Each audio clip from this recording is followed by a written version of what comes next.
মেজাজ বেশ ফুরফুরে করতে এই চিংড়ি মাছের চপের জুড়ি মেলা ভার। এই চিংড়ির চপ খেতে এত সুস্বাদু, আর সন্ধ্যের টিফিনে পেলে তো কোনো কথাই নেই। তো তার জন্য আমি প্রথমেই কিছুটা পেঁয়াজ কেটে নিয়েছি, আর কিছুটা ফুলকপিকে গ্রেট করে নিচ্ছি। ফুলকপি কিছুটা বেশ গ্রেট করে নিয়েছি, বেশ কিছুটা ফুলকপি গ্রেট করে নিয়ে সাইডে রেখে দেব। আপনাদের কারা কারা এই চিংড়ির চপ খেতে ভালোবাসেন অবশ্যই কিন্তু কমেন্ট করে জানাবেন। আর আমার ভিডিওটি যদি ভালো লাগে অবশ্যই কিন্তু একটা লাইক করবেন, কমেন্ট করবেন এবং পাশে থাকা বেল আইকনটি প্রেস করবেন।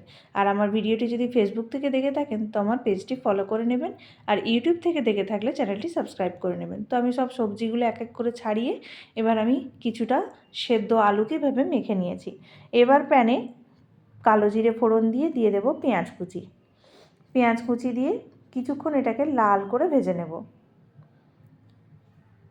এর মধ্যে সামান্য নুন দিয়ে দেব। এই পেঁয়াজগুলো লাল লাল হয়ে এলে এর মধ্যে আদা রসুনের পেস্ট দিয়ে দেব। এবার কিছুক্ষণ ধরে এটাকে ফ্রাই করে নেব।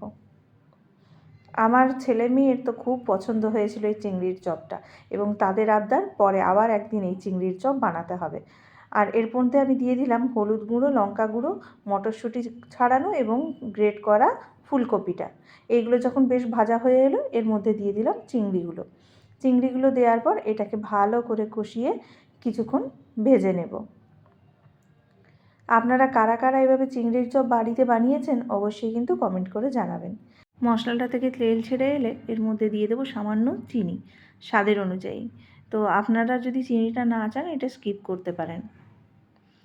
এবার ভালো করে এটাকে কষিয়ে নিয়েছি। এর মধ্যে দিয়ে দেবো গরম মশলা দিয়ে এটাকে আবার বেশ কিছুক্ষণ কষিয়ে নেব। এবার এর মধ্যে আগে থেকে সেদ্ধ করে রাখা আলুটা এর মধ্যে দিয়ে দেব। সেদ্ধ করে রাখা আলুটা দিয়ে এটাকে বেশ কিছুক্ষণ ধরে নাড়িয়ে চাড়িয়ে মিশিয়ে নেব।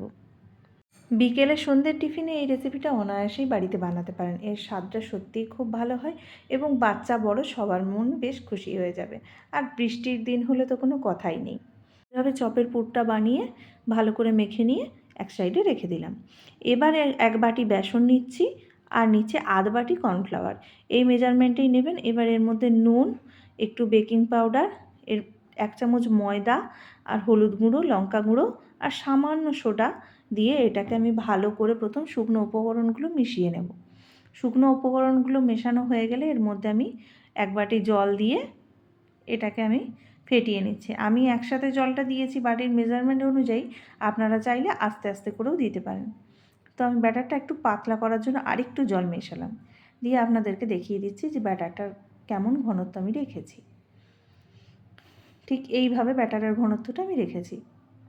একদম পাতলাও করব না আর একদম গাঢ় ঘনও হবে না। এবার একটা প্লেটের মধ্যে বেসন নিয়েছি, বেসনটা সাইডে রেখে দিলাম। এবার পুরগুলো থেকে আলুগুলো এক একটা চপের জন্য তৈরি করে নিচ্ছি।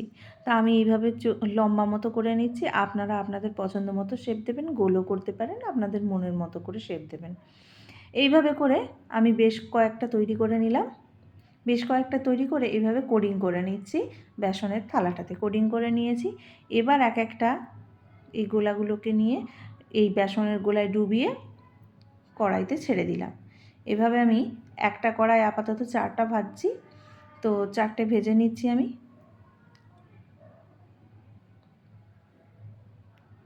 এগুলোকে বেশ কিছুক্ষণ করে এইভাবে লাল করে ভেজে নিয়ে তুলে নিলেই চিংড়ির চপ রেডি হয়ে যাবে। তো অবশ্যই কিন্তু কমেন্ট করে জানাবেন আমার ভিডিওটা কেমন লাগলো। এইভাবে আমি আরও বেশ কিছু চপ ভেজে নিচ্ছি। আমার ভিডিওটি আপনারা কে কোথা থেকে দেখছেন অবশ্যই কিন্তু কমেন্ট করে জানাবেন। তো আমি এইভাবে আরও একবার চপ ছেড়ে দিয়েছি এবং ভেজে তুলে নিচ্ছি। এইভাবে আমি বেশ কিছু চপ ভেজে সন্ধ্যের টিফিনে পরিবেশন করলাম। তো আমার ভিডিওটি কেমন লাগলো অবশ্যই কিন্তু কমেন্ট করে জানাবেন। আজকের মতো এ পর্যন্তই। দেখা হবে আবার পরের কোনো ভিডিওতে। ততক্ষণ ভালো থাকবেন।